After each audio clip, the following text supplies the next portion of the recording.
अस्सलाम वालेकुम दोस्तों। बचपन से हम एक हदीस मुबारक सुनते आ रहे हैं जिसमें रसूल अकरम सल्लल्लाहु अलैहि वसल्लम फरमाते हैं, ये हदीस बयान की जाती है इस तरह से कि मेरी उम्मत के 73 फ़िरके होंगे। उन 73 फ़िरकों में से एक जन्नती है, एक जन्नत में जाएगा और बाकी सारे जहन्नम में जाएंगे। इस बात पे बहुत से प्रोग्रामों में डिबेट भी होती है। बड़े बड़े उलमाए कराम भी इस पे डिबेट कर रहे होते हैं। और माह रमज़ान के प्रोग्रामों में भी अक्सर आपने सुना होगा, टीवी के प्रोग्रामों में, कि कौन जन्नती है कौन जहन्नमी है, कि एक फ़िरका तो जन्नत में जाएगा बाकी सारे जहन्नम में जाएंगे। एक मैं छोटी सी एग्जांपल देता हूँ। मिसाल के तौर पर मेरे 3 दोस्त हैं, वो तीनों डिफरेंट फ़िरका से हैं। जिस सेक्ट से मैं बिलोंग करता हूँ तो वो मकसद है तीनों डिफरेंट से हैं। अब ये है कि मैं उन तीनों के साथ खाना भी खाता हूँ, चाय भी पीता हूँ, बातें भी शेयर करता हूँ और उनके साथ मैं उठता बैठता हूँ, मैं रहता हूँ। यानी अगर हम उस जो हदीस पाक है उसी रोशनी में देखें, जिस तरह से इंटरप्रेट किया जाता है, मेरा कहने का मकसद है जो मौजूदा फ़िलासफ़र हैं, स्कॉलर हैं या जो भी लोग उसको जिस तरह से डिस्कस करते हैं, तो इट्स मीन कि मैं खुद को तो जहन्नमी नहीं कह सकता, सीधी सी बात है। मैं यानी 3 जहन्नमियों के साथ खाना भी खाता हूँ, 3 जहन्नमियों के साथ चाय भी पीता हूँ, 3 जहन्नमियों के साथ रहता भी हूँ। तो ये क्या बात हुई? अच्छा, जो मैं सोच रहा हूँ तो दूसरे साइड का आदमी वो भी तो यही सोच रहा है कि मैं 3 जहन्नमियों के साथ खाना खाता हूँ, 3 जहन्नमियों के साथ रहता हूँ, 3 जहन्नमियों से उठता बैठता हूँ। अब तीसरा बंदा भी, यानी हर बंदा अपने अंदर में ये सोचता है मैं तो हूँ जन्नती, बाकी ये तीनों जहन्नमी हैं। यानी सीधी सी बात है। एक तो ये बात हुई। दूसरी बात बड़ी इंटरेस्टिंग है। अगर मैं ये बिलीव रखता हूँ उसी इंटरप्रिटेशन में जो कि ये स्कॉलर्स करते हैं, तो मैं उन 3 जहन्नमियों के साथ खाना खाता हूँ, उठता बैठता हूँ और उन्हीं के साथ मेरी सारी शब व रोज़ गुजरते हैं, तो मैं तो बहुत बड़ा मुनाफिक हूँ। मुझसे बड़ा तो मुनाफिक नहीं है। मीन कि कुरान की रूह से सूरह मुनाफिकून में जो अल्लाह इरशाद फरमा रहा है, आए मेरे हबीब तुम इनके लिए दुआ करो या ना करो, इनकी बख्शिश नहीं है। मीन के मुनाफिक की कोई बख्शिश नहीं है। अब आगे देखें, थोड़ा सोचो, बड़ी इंटरेस्टिंग सी एक सूरत हाल ये पैदा होती है कि क्या कुरान में या किसी हदीस में या कहीं से आपने ये सुना है कि जो जन्नती लोग होंगे, जो जन्नत में जाएंगे, वो जहन्नमियों के साथ खाना खाएंगे? कभी सोचा आपने? कभी सुना आपने? जन्नत का एक कंसेप्ट ही और है, पुरस्कून, एक जो आपको रिगार्ड मिलेगा आपकी नेकियों का, वो जन्नत है। वो खुशियों से भरी हुई जगह है। वहाँ पे जहन्नमी के जाने का, ये जहन्नमी के बैठने के साथ और जहन्नमी के साथ खाने खाने का कंसेप्ट ही नहीं है।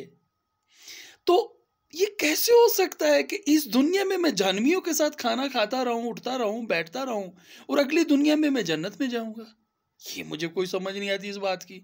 ये अजीब सी लॉजिक है कि इस दुनिया में आप जहन्नमियों के साथ रहते हो, आगे जाके आप जन्नती हो जाएंगे। मीन के अच्छा, दूसरे रूह में अगर एक बंदा मुनाफिक है तो मुनाफिक की तो बख्शिश ही नहीं है। मीन के वो जो चारों सेक्ट बैठे हुए हैं, सीधी सीधी बात है, चारों जहन्नमी हैं। एक मुनाफिक है, 3 वैसे जहन्नमी हैं।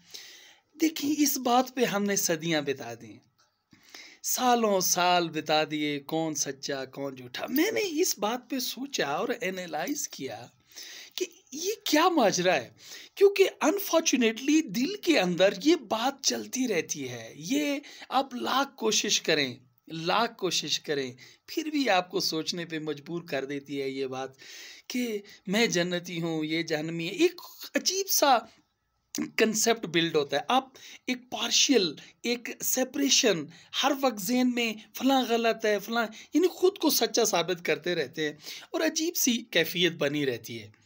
मैंने ये सोचा, यार इसका हल कैसे निकालें हम, ये आखिर ये क्या है ये मामला। तो मैंने ये सोचा कि हमारे जितने भी बुजुर्गान होते हैं वो फौत हो जाते हैं, तो उनके बाद में वो ख्वाब में लवाहिकीन को आते हैं, और इस किस्म की स्टोरियां मैं अपने जिस सेक्ट से हूँ तो मैंने बहुत सुनी, और यह सुनता हूँ कि वो बड़े खुश हैं, बड़े स्टेबल हैं, और जन्नत में हैं, उनकी खुशी की इंतहा है, और एक से बड़ा पुरसकून सा होता है, यार हाँ मैं ठीक हूँ, मैं सही सेक्ट में हूँ। मैंने सोचा कि यही क्वेश्चन मैं हर सेक्ट के बंदे से करता हूँ, उनसे भी पूछता हूँ कि क्या वो भी ख्वाब देखते हैं, अच्छा वो अपने ख्वाबों में अपने प्यारों को कैसा देखते हैं। तो सच बताऊं, खुदा की कसम, मैंने बहुत से दोस्तों से पूछा, जो ख्वाब हम देखते हैं वैसे वो भी देखते हैं, कोई फर्क नहीं था। मीन के उनके लवाहिकीन भी उसी तरह ख्वाब में आते हैं और वही बातें। अच्छा, यहाँ पे एक चीज़ जो मैंने बड़ी डिटेक्ट की है क्वेश्चन में, कि आप ये बताएं जिसको आप अच्छा देखते हैं, जिसको बहुत अच्छा देखते हैं, वो दुनिया में कैसा था। उसमें सबसे ज़्यादा इम्पोर्टेंट आई हकूकुल इबाद की। जो शख्स हकूकुल इबाद में बेहतरीन था इस दुनिया में, वो आगे बहुत अच्छा, यानी उसकी जो शक्ल व सूरत, उसकी स्माइल, उसका रहने का अंदाज, वो हर सेक्ट में ऐसा था। कोई भी जिसको हम सेक्ट कहते हैं, जिसको हम तफरका कहते हैं, जिसको हम फ़िरका कहते हैं, जिसमें हमने फ़िरके बनाए हुए हैं, बिलीव किया हुआ है, ये वहाबी, देवबंदी, सुन्नी, बरेलवी, व्हाटएवर जितने भी हैं, शिया, जो जितने भी फ़िरके हम आते हैं, तो उसमें मैंने देखा और यही चीज़ मैंने डिटेक्ट की। मैं हैरान हो गया, मैं हैरान होकर सोचने लगा, यार ये क्या बात हुई। तो आगे देखें, इसमें जो इम्पोर्टेंट बात कि फ़िरका, तफरका कहें, फ़िरका कहें, सेक्ट कहें, ये क्या चीज़ है। देखिए, आज इस बात में मैं पहुंचा हूं और मैं आपसे शेयर करना चाहता हूं। चाहे आप जिस सेक्ट से भी बिलीव करते हैं, देवबंदी, शिया, सुन्नी, बरेलवी, इस्माइली, व्हाटएवर जो भी हैं, देखें, याद रखें, हर एक सेक्ट में जो कि हम समझते हैं, और भी बहुत सारे हैं, सब में अच्छे लोग भी हैं, बुरे लोग भी हैं, सब में खिदमत गुजार लोग भी हैं, बरगुज़ीदा लोग भी हैं, सब के अंदर हकूकुल इबाद को बेस्ट तरीके से बजा लाने वाले लोग भी हैं, और वो लोग भी हैं जो अल्लाह के बंदों के हकूक़ खा जाते हैं, उन्हीं का अंजाम बुरा होगा।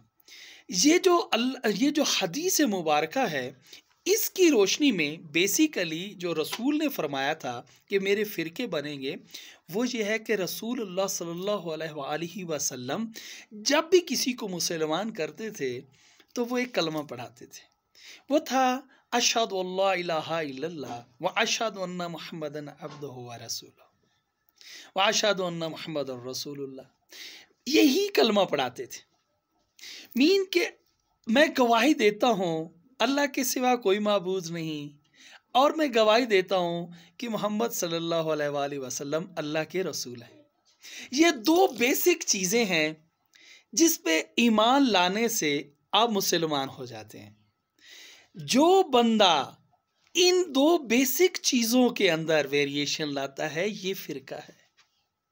जो अल्लाह की साथ किसी को शरीक ठहराता है, जो अल्लाह के साथ अल्लाह को सही नहीं मानता, जो अल्लाह के साथ किसी और शख्स को पैरेलल खड़ा कर देता है, जो अल्लाह के साथ अल्लाह की उस जिसे हम कहते हैं हाकमियत में रद्दो बदल करने की कोशिश करता है, जो बंदा प्रॉफिट मोहम्मद सल्लल्लाहु अलैहि वसल्लम या जो गिरोह प्रॉफिट मोहम्मद सल्लल्लाहु अलैहि वसल्लम को उस तरह नबी नहीं मानता जैसे अल्लाह ने बनाया, मीन के कुरान में है कि वो आखिरी नबी हैं, या उसके अंदर कुछ रद्दो बदल करता है, या उनके मकाम में कोई कमी की कोशिश करता है, या ज़्यादती की कोशिश कर देता है कि इसमें जो मकाम रसूल अकरम सल्लल्लाहु अलैहि वसल्लम का है उससे वो ज़्यादा बना देता है या कम कर देता है।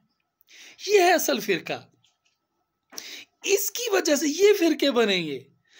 मेरे कहने का मकसद ये है कि मैंने फिर ये एनालाइज किया, क्वेश्चंस किया कि हर फ़िरके के अंदर, चाहे वो जिस शिया है, सुन्नी है, बरेलवी, इस्माइली, देवबंदी, व्हाटएवर कोई भी है, हर एक के अंदर फिर भी सेक्ट्स हैं, यानी हर एक सेक्ट में फिर आप हैरान होंगे कि लोगों की बिलीव डिफरेंट है, कोई कैसे मानता है, कोई कैसे मानता है। तो अल मुख्तसर बात यह है, अपना अकीदा आप सही रखें। प्लीज़ एक दूसरे के बारे डाउटफुल मत हुआ करें। आप सारे जन्नती हैं अगर आपका अल्लाह पे बिलीव और प्रॉफिट मोहम्मद पे बिलीव सही है, जो उनका मकाम है उसी मकाम पे ही उन पे बिलीव रखते हो। खुदारा एक दूसरे से नफरत ना किया करो, एक दूसरे के साथ मोहब्बत किया करो।